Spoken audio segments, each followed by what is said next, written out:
So how did it feel winning the national print competition at Chico State?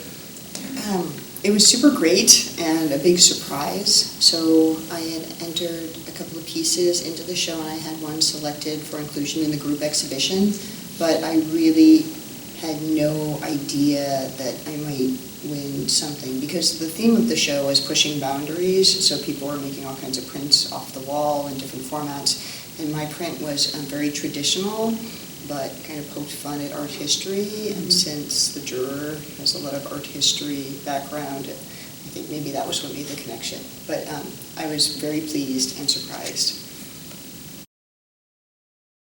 You've described yourself as a feminist artist. Do you think this is an accurate description, and how do you think it's accurate? Men housekeeping to poke fun at how women are usually still expected to do all the cleaning. And then I did women as superheroes based on their job skills and not from some magical power like the Powerpuff Girls. And I've also done women with tools as a phallic metaphor, like my hammer is the biggest. And so there'd been this consistent theme of gender roles. And then in 2009 I started a new theme, which was fake museum work. So it still has a lot of gender issues, but it's kind of expanded into pop culture as well. So for example, one of the images looks like a Thomas Eakins painting called The Gross Clinic, but it's a Brazilian waxing scene. So it's kind of poking fun at, the things that people are willing to go through for beauty, but it's not as limited now to just women, and then also some of the themes are just speaking to popular trends, things that I can't believe people are really investing their time and energy into, and then I turn it around and memorialize it in this very formal, historical, documentation process. So that's where my work started in 2009, and for this show, I thought I would make continuing in that theme of fake museum work, but it changed. So the show was a great opportunity. I was thinking, I've done this museum thing, could the work be stronger? And so as I finished the pieces for this exhibition, I'm actually moving away from that, but it is a return to feminist work.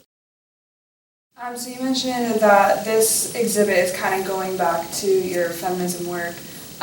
Is there an overall theme to this exhibit?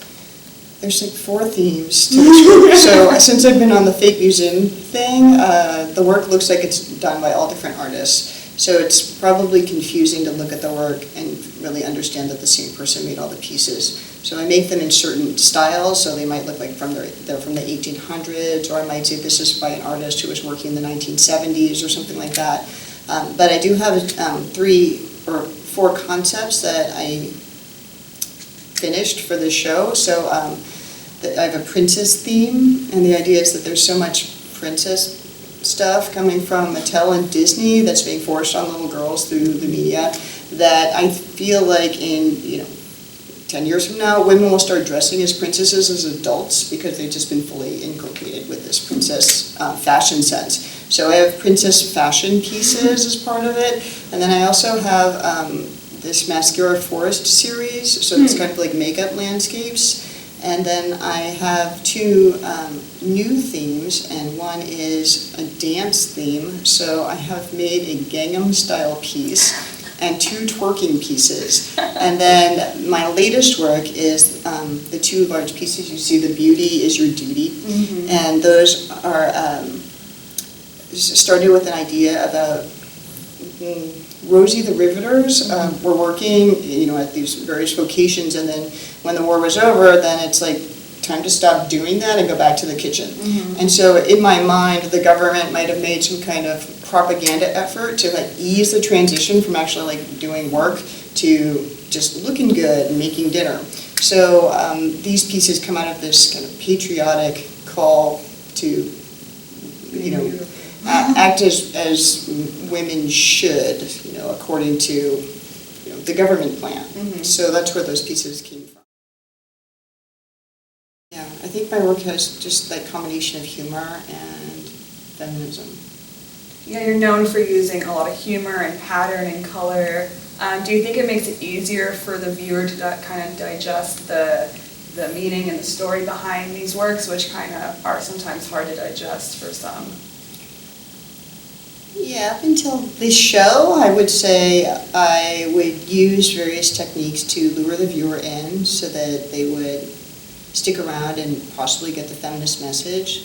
So I usually don't make angry work because I think it's not as effective as using humor. Mm-hmm. It's become this a thing where you might recognize the art historical reference, so you get part of the joke, and then you look a little bit more and you get a little bit more. Mm-hmm. So it seems like more of an intellectualized humor to it rather than kind of a gut reaction. And so when I finished with these beauty is your duty pieces, I tried to clear all that away. So those pieces are more direct, and they were pretty satisfying to make. So I feel like I've been kind of trapped myself in, I felt like the museum theme had made a bunch of rules and maybe too many rules, and so I'm thinking that the work is going to go in a different direction from now on.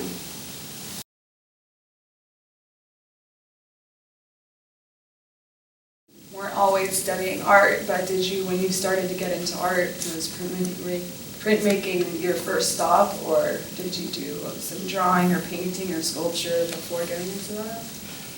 Like as a kid, I made a bunch of art. Whenever, there was a possibility of drawing stuff for a book report, then I would always make a drawing instead of cutting out the picture of the magazine or something. But I really fell in love with printmaking. I just happened to sign up for an class, and of course I didn't really know what that was, but it sounded really cool.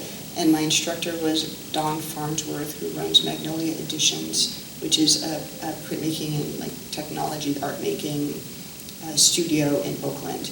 And that was when the Photoshop was first starting and things like that. So, but when I took that first printmaking class, that was it. Like I really like spending time in the printmaking lab. And again, when I mentioned before that I like the subtractive process of linoleum cut, it also excuses me from having to draw a line and saying like, oh, here's my line. I get like a chance to take another crack at it again and again. And printmaking is also a way to, it's not as direct a translation of your drawing, depending on the medium. Like litho is a direct translation of your drawing, but I'm pretty shy about my drawing, and so printmaking is attractive because you actually don't know how it's going to come out. Like, it looks like that, and it's kind of like an excuse. It just puts up a layer between me and the audience that makes it a little bit more comfortable for me to make the work. Happy accidents. Well, happy accidents, and I tell my students that printmaking has a lot of failure and challenges, and that's just it. And so I'm expecting my students to screw up, and I screw up all the time. And in your mind, you think a print is going to end up this way, and it just doesn't. And so then you have to figure that out. So it's a lot of problem solving all the time, which is another reason why I like it. Plus, with multiples, it's like one for me, one for this show. I have another one I could show at another show. I can give one to my mom, that kind of thing.